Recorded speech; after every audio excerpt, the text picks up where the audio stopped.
দর্শক, চট্টগ্রাম বিশ্ববিদ্যালয় ছাত্র সংসদ নির্বাচনে মনোনয়নপত্র জমা দেওয়ার শেষ দিন আজ।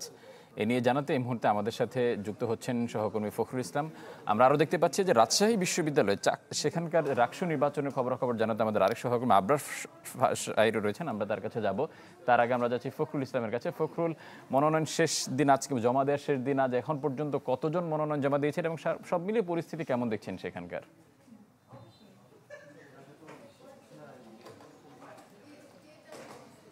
ফারুক, আমরা আজকে এই পর্যন্ত মনোনয়নপত্র কতজন জমা দিয়েছে সেই চিত্রটা বা তথ্যটা পরে দিতে পারবো, কারণ এই মুহূর্তে আমরা আছি বিশ্ববিদ্যালয়ের বুদ্ধিজীবী চত্বরে, যেখানে ছাত্রদল তাদের প্যানেল ঘোষণা করার কথা রয়েছে। দুপুর 12:30টার দিকে তারা প্যানেল ঘোষণা করার কথা, তবে ছাত্রদলের কেন্দ্রীয় সাধারণ সম্পাদক নাসির উদ্দিন, তিনি থাকবার কথা ছিল বা রয়েছে, তিনি এসে পৌঁছাতে পারেননি বলেই কিছুটা বিলম্ব হয়েছে।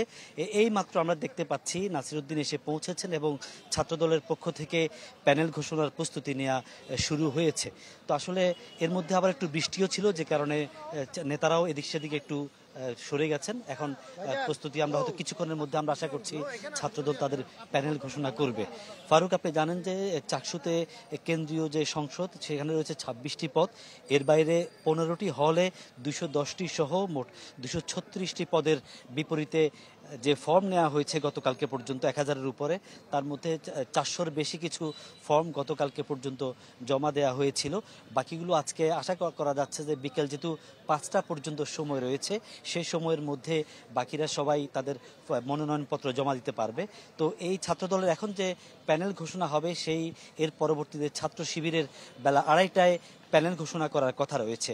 তো আশা করি আমরা পরবর্তীতে সেই চিত্র দেখাতে পারবো আপনাদের। ফারুক, ফখরুল, আপনাকে অসংখ্য ধন্যবাদ। দর্শক, আমরা এই মুহূর্তে চলে যেতে চাই রাজশাহী বিশ্ববিদ্যালয়। সেখানে আমাদের সহকর্মী আবরার সাহেবের কাছ থেকে জানতে চাইব যে চতুর্থ দিনের মতো প্রচারণা চলছে, সবকিছু মিলে এখন পর্যন্ত নির্বাচনী পরিবেশ কেমন দেখছেন এবং প্রার্থীরা কোনো অভিযোগ বা তাদের কোনো চাওয়া রয়েছে কিনা সেই বিষয়গুলো কি জানতে পেরেছেন? কি বুঝলেন ভাই? অনলি যেটাই চাই। অভিযোগ আসলে অনেকেরই রয়েছে, কিন্তু কেউ আসলে লিখিতভাবে অভিযোগ দায়ের করছেন না নির্বাচন কমিশনের কাছে। ফলে বলা যায় যে মৌখিকভাবে এখন অভিযোগ সীমাবদ্ধ। এখন পর্যন্ত আজকে চতুর্থ দিন। গত 3 দিন বৃষ্টির কারণে কিছুটা বিঘ্ন ঘটেছিল প্রচার প্রচারণায় সকাল 10টা থেকে রাত 10টার মধ্যে। আজকে সকাল থেকে মোটামুটি পরিবেশটা একটু ভালো এবং 11টার পর থেকে আমরা দেখেছি সকল প্যানেল এবং সকল স্বতন্ত্র প্রার্থী যারা রয়েছেন তারা কিন্তু মাঠে নেমেছেন। এবং শুধুমাত্র ক্যাম্পাসের যে মূল জায়গাগুলো সেই জায়গাগুলোতেই নয়, একটা বিশাল বড় এলাকা এবং এখানে প্রায় 29,000 ভোটার রয়েছে। ফলে হলের বাইরে সব জায়গায় আসলে চষে বেড়াতে হচ্ছে প্রার্থীদের। যারা প্যানেলে আছেন তাদের লোক সংখ্যা অনেক বেশি, কিন্তু যারা স্বতন্ত্র তাদের কিছুটা আসলে বেগ পোহাতে হচ্ছে এই স্বতন্ত্র প্রার্থীদের তাদেরকে প্রচারণার ক্ষেত্রে। ফলে সময় আসলে খুবই জরুরি তাদের বিষয়ে, তাদের জন্য খুবই স্বল্প সময়, কারণ আগামী 23 তারিখ রাত 10টা পর্যন্ত তারা এই প্রচারণার সুযোগটা পাবেন। এরই মধ্যে আজকে আমরা দেখেছি বেশ কিছু 1.5 ফুট বাই 2 ফুটের আমরা পোস্টার ব্যানার যেগুলো রয়েছে সেগুলো কিন্তু তাদেরকে ছাঁটাতে দেখেছি, যেটা হয়তো প্রথম 2 দিন ছিল না। এবং নির্বাচন কমিশন বলছে যে এখন তারা মূলত যে তাদের যে একাডেমিক ভবনগুলোতে যে ভোট কেন্দ্র হবে সেই ভোট কেন্দ্রের প্ল্যানিং এবং সংবাদকর্মীদের কাজ করার যে কার্ড, সেই কার্ডগুলোতে তৈরিতে তারা আসলে মনোযোগ দিচ্ছেন।